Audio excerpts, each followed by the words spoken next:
Hannah Murray on TRE in the afternoon. Joining us on the line now is Julian Sayarer, who cycled half a dozen times across Europe to his second nation of Turkey before breaking a world record for a circumnavigation by bicycle. His new book, The Cycle Diaries, documents his quest to follow the 1952 journey of Che Guevara through Latin America, as per his Motorcycle Diaries. Bringing the diaries into a new century, Julian explores what has changed and what has stayed the same. Welcome to the show, Julian.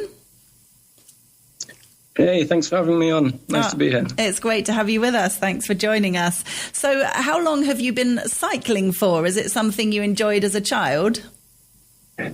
Yeah, I mean, I remember the first time I had a bike without stabilizers and I loved it. I remember I was around age 10 and I cycled to my grandparents, which was about 10 miles away. And, you know, it's the first time I'd arrived without my mum and being in the car and stuff like that. So, yeah, it was that kind of like first taste of independence I think a lot of people get when they're a child on a bicycle. And then, yeah, from there decided to cycle to Turkey when I was at university, you know, across Europe, and that's where half my family is from. So just realizing that I could keep going further, I suppose. Yeah, amazing. And there's a bit of a difference cycling for fun in your local area to cycling long distance. How did that become something that you did and realized you were capable of?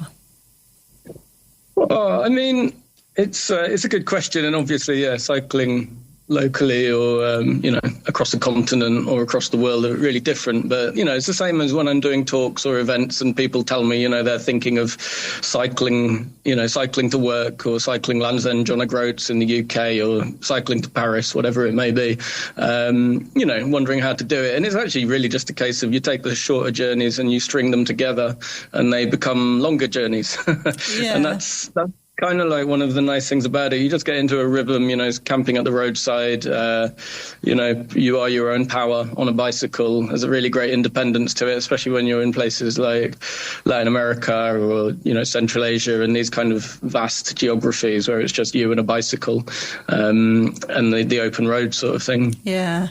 But you need to be very fit to be going up a lot of these hills and mountains and things. Again, a massive difference between cycling on flat roads compared to climbing a huge mountain. Yeah, I mean, for sure. I mean, you always come down the mountain eventually, which is kind of like the payoff to getting up there. And yeah, I mean, again, when you start crossing really big land masses, it's always going to be something of a mixture between, you know, the scale of whether it's Eurasia or Latin America. There are times when you're going to be going through a desert for days and weeks at a time, and you'd quite like a little bit of variety in a hill.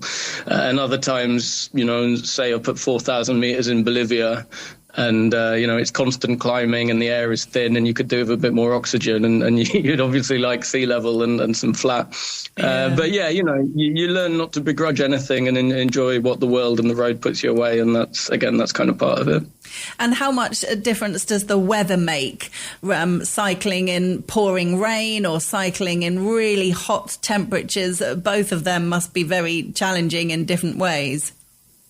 Yeah, for sure. I mean, when I cycled around the world, I mean, it's not even included. I don't like to make too much of a song and dance about it, but I did break a world record for cycling around the world. So I was kind of on a bit more of a schedule then. And then for sure, there was a lot of cycling in the rain and whatever the climate was doing, having to keep going.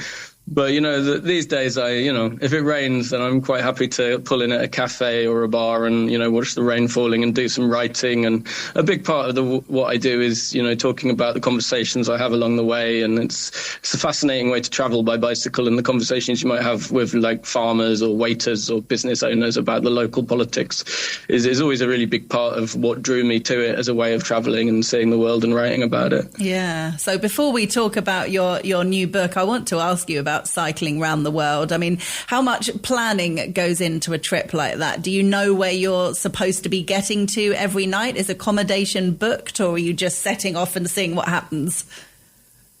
Yeah, it's always a bit of a mixture. Actually, to be honest, my first ride's going across basically from UK to Istanbul. I never really planned it too much. And then when I cycled around the world, just because it was such a big undertaking, I did plan it quite meticulously as I was preparing to set out from London. And then as you go, you realise that all of that planning, especially on a very long trip, is really kind of redundant. You never know if you're going to get a flat tyre, if a spoke's going to break, if you're going to get an amazing tailwind, and you might go a lot further or not quite as far. And you kind of get into this sort of rhythm of the road where, you just take it as it comes and that, again, becomes part of the experience and you sort of embrace it. And presumably doing a big trip like that, you need to plan in advance visas and things like that to make sure that you can get into all the different countries. Is that quite complicated? A lot of it, and it can be, but I don't know how it's looking at the moment. Back in the day, cycling around the world, I cycled through Russia. Obviously, relations there have changed a little bit. The more recent trip in Latin America, I don't think there was not a single visa. I cycled through Palestine once for a book, and, I'm Turkish, and so you arrive at an Israeli airport and they immediately take you aside for questionings for hours just because your name's Turkish and you've been to Turkey. So there are kind of things that you can sort of, there's always these kind of, whatever the local or current foreign policy of the day is, will present itself. I cycled through Kazakhstan on my way around the world, and I think they're visa-free nowadays. Sometimes it's a bit of an interesting one because you have to enter a country within a certain window of time. So you're in a little bit of a race to hit your schedule as you've established it on setting out. That was the case with China. Other times it's a case that you've got maybe only 4 weeks in a country. So in a country as large as Kazakhstan, which is, basically the size of India, to cross it in 4 weeks is quite an accomplishment. It's quite a thing, I suppose. Yeah, for sure. So yeah, it's a bit of a mixed bag. But again, it's the world sort of throws at you whatever it's going to, and you kind of take it as it comes. And did you ever feel in danger at all? Did you ever get into any dodgy situations? Because you're quite vulnerable on a bicycle. You can't get away from bad people as quickly as you could in a car. Yeah, no, that's for sure. But at the same time, there's something very humble about the bicycle. People, especially in a place, I cycled across the US and my way around the world, and there are a lot of homeless people that are cycling south to get warm for winter in the US. Wow. So US law enforcement, the idea that you're cycling just because you love the idea of travel like that, it doesn't really enter their heads. So there is this sort of, humility about travel by bicycle that actually you miss, you don't get when you're in a car, because a car can be like a lot more flashy, comes with a lot more bureaucracy. You might have corrupt officials here and there. It's parked outside a motel maybe, whereas your bicycle is just down at the roadside with your tent as you make your campsite for the night. So it's kind of a much more informal way of doing it. Again, being stopped by Israeli settlers with guns at about 8 o'clock one evening as sunset was coming down wasn't a whole lot of fun. But yeah, it's you kind of figure out a way of talking your way out of certain situations. And again, I think the bicycle helps with that, because people sort of assume that, you're just riding a bicycle, which is obviously true. You are just riding a bicycle. So I've kind of always said it sort of brings out the best in people, and it kind of helps navigate these situations sometimes. Yeah, that's interesting. People just think, oh, he's just got a bicycle. He's no threat to us. Yeah, exactly. And they're right. Obviously, I'm not. Of course. So tell us about this South American trip then. How did this come about? Why did you want to follow in the footsteps of Che Guevara? I think Latin America is such, it's an amazing, enormous and inspiring landmass. I kind of come as a politics student, but also from a pretty Turkish leftist family. I've always had this kind of left-wing and socialist sort of, streak to my politics, which looking at, the world as it stands and whether it's, having money for war, but not for hospitals and schools. I think it's kind of a increasingly popular idea. But yeah, so Ernesto Che Guevara, he kind of always has this kind of captivating sort of obviously iconic place within that history. And the root of the Motorcycle Diaries, it was turned into a film about 20 years ago as well, which is a great film. But yeah, Latin America, I think it had always called to me a little bit in that way. And there is something incredibly exciting, as I found, in whether it was Eurasia or North America or what have you, about this possibility. The first time when I cycled from France to Shanghai, and the fact that I could cycle often across an entire continent, there's something kind of magical about it. So I did always have it in the back of my mind that at some point Latin America would call to me, kind of thing. And then I think the Che Guevara and following the exact route of the diaries, because it's a really kind of fascinating thing to do, even without the scale of the journey, like comparing the exact same places from 1952 to 2024. It felt like a really kind of interesting piece of historical research in some ways, even without the scale of the adventure and how wonderful it was. Yeah. So what kind of things did you observe as being the same? The same. I mean, I suppose most obviously the towns are the same.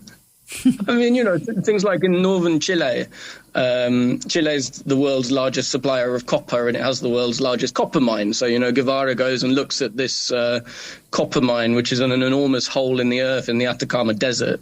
And he's talking at the start of the Cold War about the fact that the copper that's being mined from that will be used to wire the warheads that everyone is then worried about flying between the US and the USSR.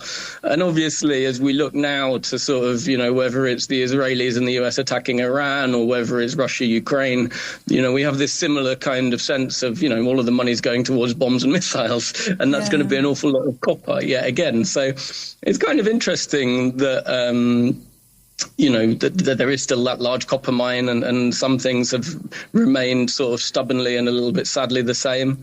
Then there are other things of Guevara just writing about, getting it on a little bit and sort of, without full consent from the wife of a mechanic that he meets in central Chile, and writing about this openly in a way that, in an age of Me Too and what have you, would be like utterly shameful at this point. Hopefully, like, people wouldn't do it in the first instance. But, so you get some things that have become radically different. Guevara looks at the world in a very like class-based kind of way, as we'd expect, and all of these, like visiting a fire station where he would have slept, and on the side of it is graffitied things about non-binary gender and this kind of stuff. So in ways that are both good and bad, but certainly different, our entire view of the world and how we make sense of politics has definitely moved on from then, I'd say. Yeah, and for the most part moved on in a good way, would you say? I mean, I think it's a mixed bag. If you're a gay person in a homophobic place in Latin America, then you obviously want less homophobia. If you're someone gay or otherwise who can't afford to feed their family or put food on their table, then, things like, sexuality as an identity is not necessarily going to, fix the hole in the roof. So, we are all individuals, and we need individual liberty for that. I'd say that's the main change. We've moved from a sort of class-based world to an individual focus, which can be really wonderful, emancipating, whether it's women in the workforce, not that necessarily anyone wants to be in this workforce, but, women in the workforce, sexuality, like not being hassled by men. I mean, of course, these things are important. But at the same time, we've seen, 50 men or whatever control half the wealth in the world. So basic things like, wealth taxes or, putting money into renewable energy rather than bombs and weapons. There's these kind of conversations where this kind of more class-based focus, I think, will help us out. And we've lost something a little bit from the 20th century in that respect, I'd say. Yeah, fascinating. And with all the different places that you went to on this trip, were there places that really surprised you that you thought were going to be a certain way but were completely different, either in a good or bad way? Oh, that's a good question. I mean, Chile was very surprising because it's really quite, the level of poverty. It was a very kind of US free market mindset, but with a fraction of the money. And so you kind of see, very much like the US, you see this distress and homelessness, like mental health conditions all over the streets, to a greater extent than I'd expected. And then you compare it to somewhere like Bolivia, which has a fraction of the money, but has had this sort of, under Evo Morales 20 years ago, had this kind of indigenous-led revolution that invested in health and social care. And, there's no homelessness by comparison. You're seeing things like, obstetrics clinics and women's health clinics. And it was just really interesting to see. I mean, it's quite a familiar tale of, money not necessarily corresponding to, the common good. But yeah, that kind of pure spirit in Bolivia and really feeling this kind of indigenous culture of Latin America, the Quechua, the Aymara, that was never really crushed by US colonizers, Spanish colonizers. There was something really inspiring in that to feel on the street and to be around, and seeing it every day, whether it was in these like amazing woven fabrics of pinks and blues and greens that are just the regular dress. Or just, people that had not had their lives kind of taken away from them by capitalism was really, it was really inspiring. Yeah, amazing. And did you come across any crime and things like that? I mean, you obviously kept your bike, which is a good start. Yeah, I kept the bike. I had some run-ins with some like petty thieves in Cuba. Which, was created a lot of a headache, because obviously the US has Cuba under an embargo as well, very illegitimately, and now they're, starving people to death and blocking fuel exports to the island.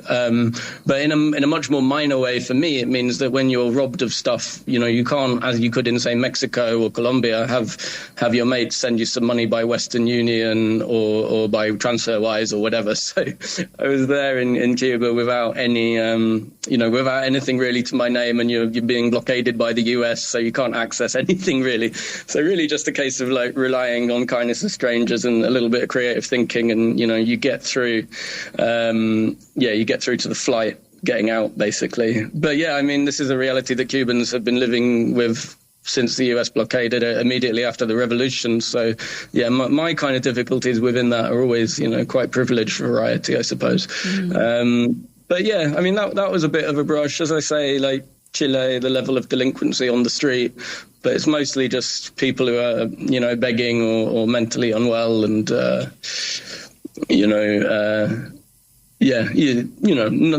one really posing any danger to you. Likewise, another thing of lots of refugees from Venezuela escaping the US sanctions because they've really crushed the economy. So again, it's always a reminder on the road. You meet lots of kind of refugees and people fleeing conflict. So whereas I'm doing this long journey out of choice, you had people from Caracas who were basically walking through the Atacama Desert to get down to, wherever to get to, maybe to Lima in Peru, or carrying on to Chile. To look for work. So you kind of see these human migrations, and mine was really a very small and like fascinating but totally voluntary version of that, I suppose. It must feel incredibly eye-opening doing a trip like that, and quite humbling in a way as well. Is it weird going back home and getting back to reality, having seen all that? It must be kind of strange to separate it all and just see it all, take it on as experience, and then go back to normal life, is it? Yeah, absolutely. I mean, in some ways, I'm based mostly in Istanbul, but I was in Lebanon, Beirut at the time of setting out. And this was October 2023, so the Israelis had just started bombing. And I remember when I was in Latin America, and especially in Buenos Aires, I was really waiting for a ceasefire in Palestine, because I didn't really want to be out there on the middle of the road with all of this going on and swarming in my head. No. So yeah, it was always like that when you're there, especially when you're in the middle of a desert, or in the middle of the Andes, and you're there. It's I love the isolation actually. Often I love the freedom of thought and the purity of just being out there on your own in the world and nature, but.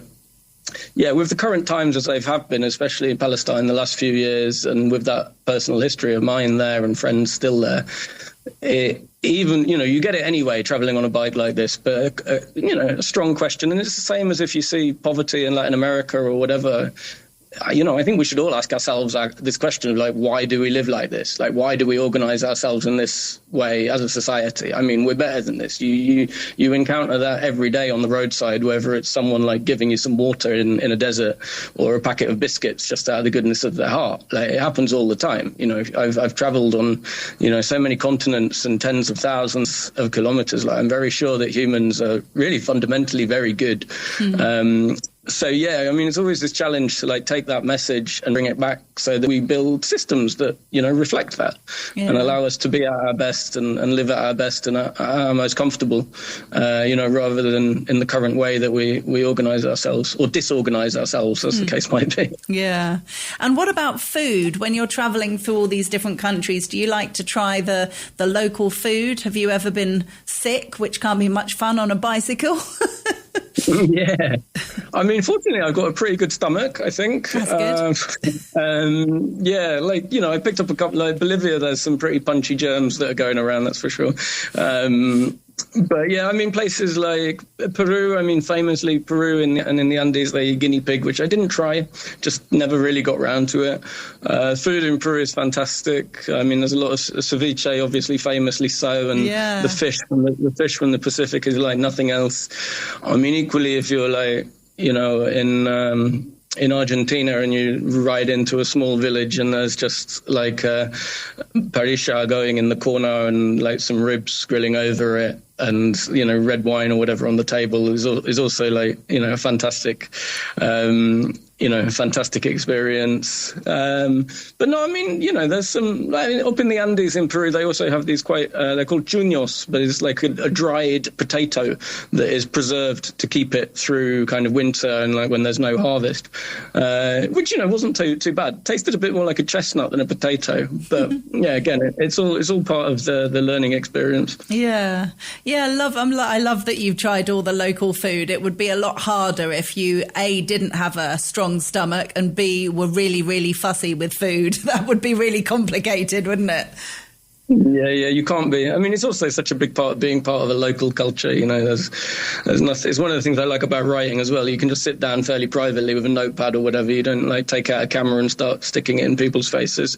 So yeah, eating meals with people and just sitting and writing. It's probably where a lot of my material comes from, and certainly my writing time. Nice.